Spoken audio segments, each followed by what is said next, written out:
Alright, welcome back to Shaving with Fuzzy. I'm Fuzzy. Hi y'all.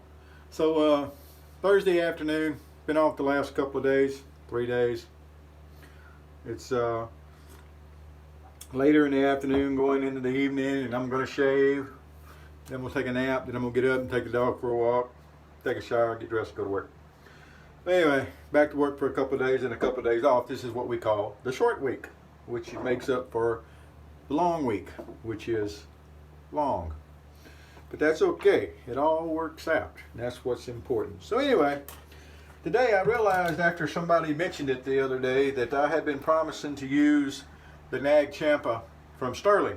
Now Champa is my favorite, always has been my favorite. I don't burn incense. I don't have incense burners around, but I love the smell of Champa, the incense. Matter of fact, when I was working loss prevention in stores and working store security and stuff, I'd always have to go down through the incense aisle every once in a while and hunt up the Champa because it's really a favorite.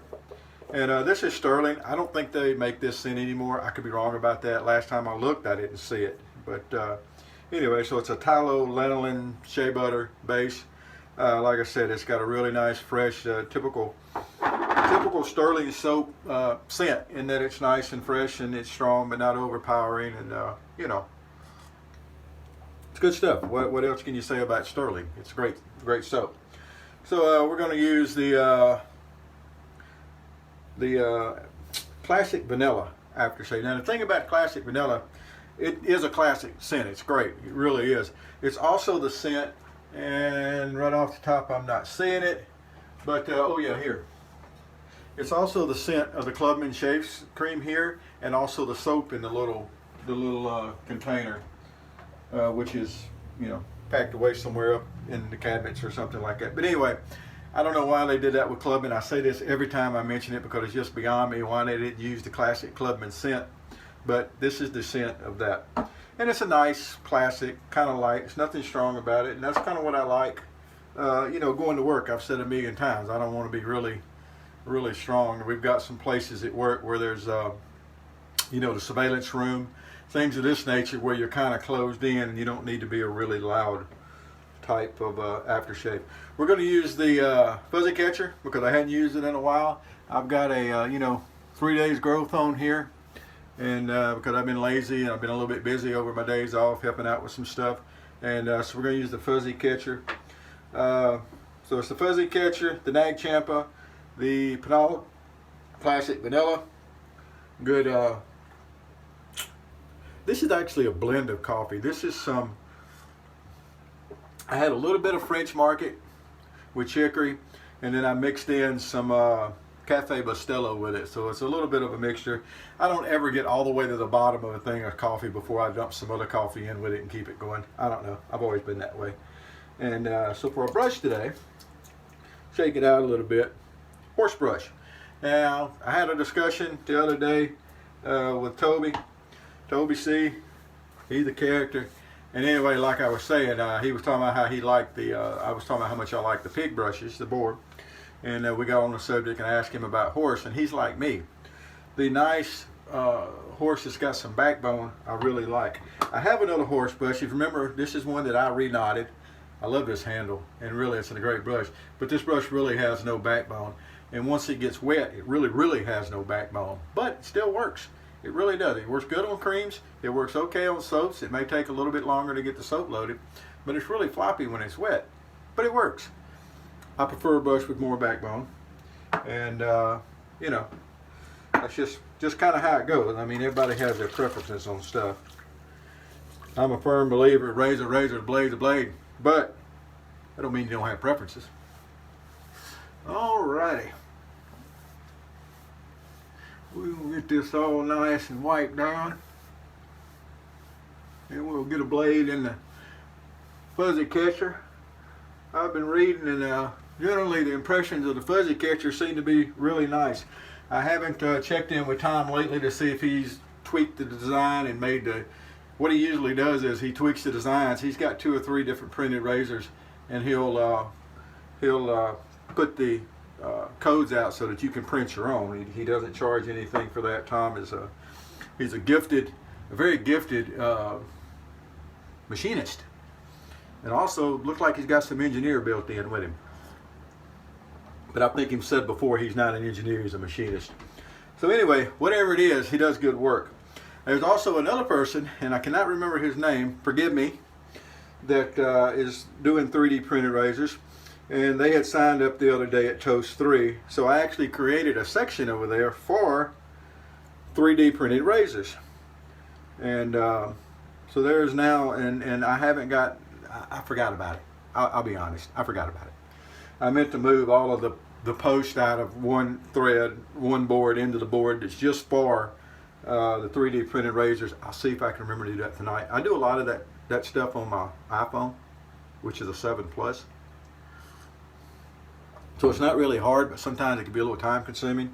But I'll see if I can remember to do that and get it all in one place. But anyway, there's some really interesting 3D printed designs out there. And Tom's here is definitely one. You know, he did the Tensor 3D. He did a couple that are made to use the injector blades, and I haven't used any of those. I've got a Tensor 3D and I've got a fuzzy catcher, and the ones that use the regular gym blades. So, you know, it's really easy loading.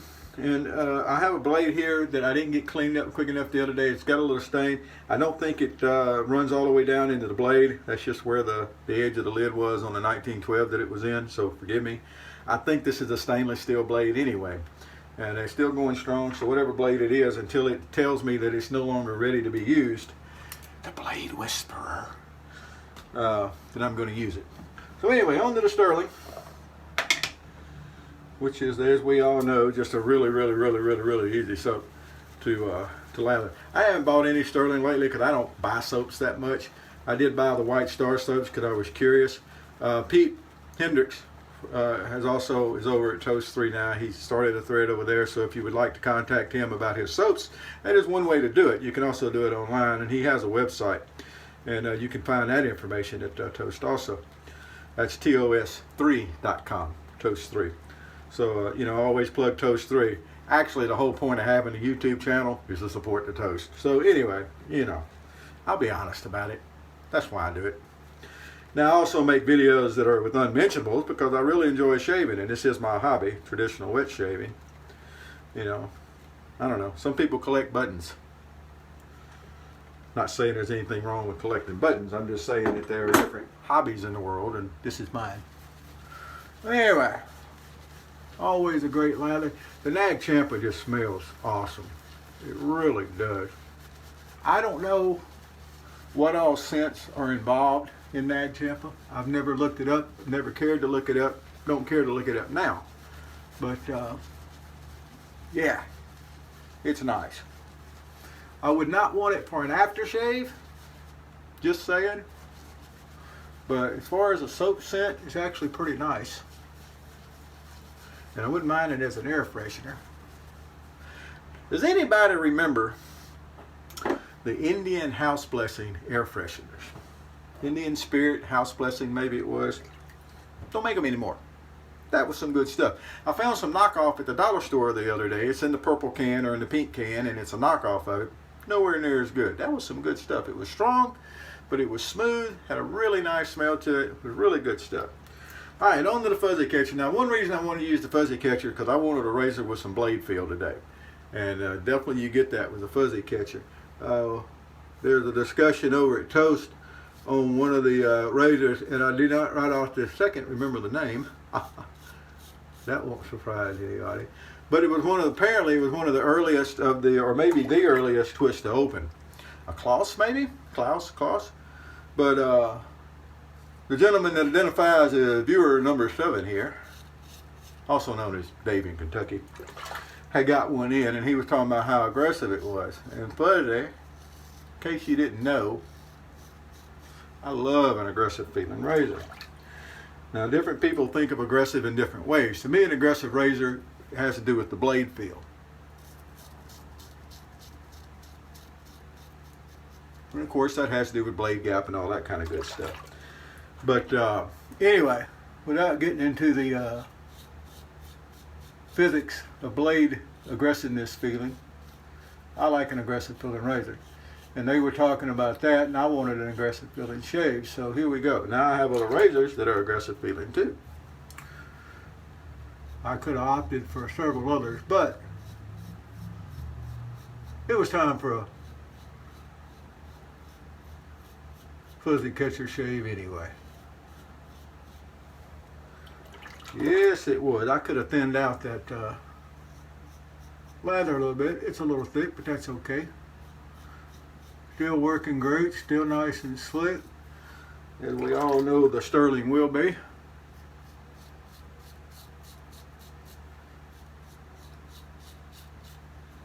All right. Right down here a little.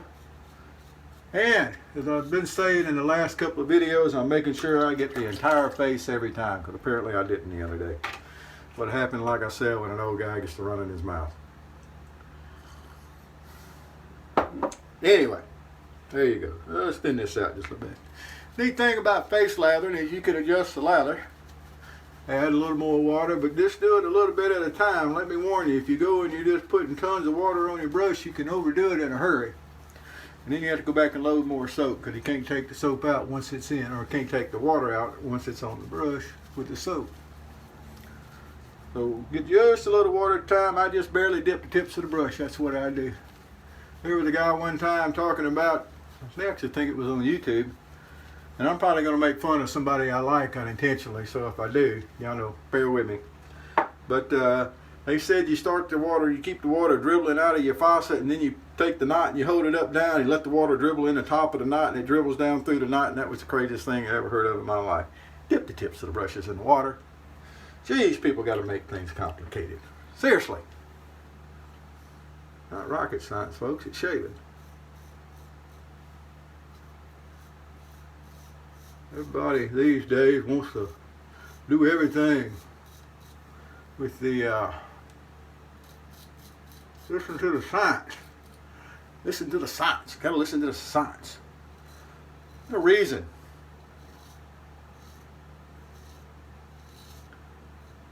Scientists don't run the world.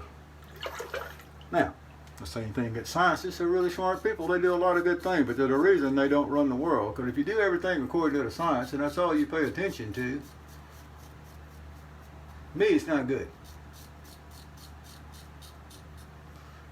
Most scientists I've met are not very good at the practical point of things. And to me, a lot of times, the practical and the traditional is better.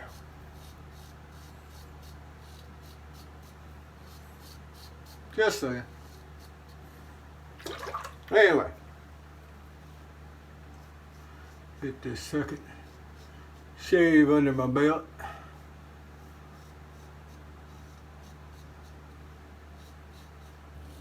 And we'll be ready for the witch hazel. Alright, check around the goatee. Yeah, got around the goatee good. That's a good thing. Boy, you know, it's great when you do the shave like this and you look down in the sink, you can tell you really knocked some hair off. I tell you, makes you feel like you accomplished a little something, which we have. Which we have. With my beard being light colored these days, you can't really tell, but it gets pretty thick after a few days. All right. Feel like we're going to have our normal rough spots, which is what we expect. Not a bug, it's a feature. Yeah. I saw a picture one time of a Volkswagen Beetle and it had feature on the back of it. I had to go look it up, I'll be honest. Talking about science this type, I had to go look it up. Now you see right here, here's something that happens. I don't know if you can see or not, but I didn't get, right there, you can see front of that ear right there. I didn't get close enough, but that's one of the good things that the witch hazel will do. I'll be able to feel that when I'm putting the witch hazel on and know that I got to go back and tighten up around that ear. So I did 2 passes with the grain across the grain, and I still had a little bit left. That's happens when you run in your mouth. But that's what the touch-up pass is for, and that's why I use the witch hazel. I get that all the time. Why do you use witch hazel for your touch-up pass? Why not just use another lather? Well, you could. It works. Well, witch hazel works, and as I'm putting my witch hazel on, I can feel where I got rough places. And right in front of that ear is one of them. Alright. Doesn't take long to take care of. Go into the neck here like we normally do. Nothing out of the ordinary to see here. Nothing to see here. Move along. Everything's fine. Alright. Looky there. How you like it? I like it. I like it with peas and carrots. That's how I like it. Actually, I think I got barbecue pig for later on. I did some oven barbecue. I caught pork sirloin steaks. Pretty good looking pork sirloin steaks. They're not all bone like you sometimes get. For 78 cents a pound yesterday. So I bought a couple of packages, and I stuck some in the oven yesterday with some barbecue sauce. Now oven barbecue, they get good and tender, and they got that good bullseye taste to them. It's kind of a favorite thing of mine. And so I'm gonna have that for supper before I go to work, come to think of it. So there we go. That's today's shave, nice and smooth and all cleaned up. We'll be ready to go to work when 11 o'clock rolls around tonight. We'll splash on, we'll go ahead and splash on a little bit of this here classic vanilla. I like putting a little light scent on before I sleep a lot of times. I've always been that way. A nice lime scent, like the lime sec, phenol lime sec, or citrus musk works really well. Brute's good. Old Spice, there's a lot of them. But just a nice light scent. Don't have to be on heavy, but I find it relaxing to sleep. So if you're having problems sleeping, you know, go shave. Put on a little light aftershave. See if that helps you out. All right, so there we go. So that's our Thursday afternoon shave with the Dag Champa from Stirling's. The fuzzy catcher. One more look at the good old fuzzy catcher there. And that's a really nice shaving razor. Tom, still saying you did a great job, my friend. He put this little tab on the back, and all you gotta do to take the blade out is ease back on that tab, and the blade pops right loose. No problem at all. I'll clean that blade up this time so that it doesn't get any more staining on it. I was correct that the stain did not go down into the blade edge. Did a wonderful job. All right, there we go. Y'all have a good afternoon wherever you are, whatever you're doing, and whoever you are. And if you want to hear that right, whoever you are, whatever you're doing, wherever you are, happy shaves to you.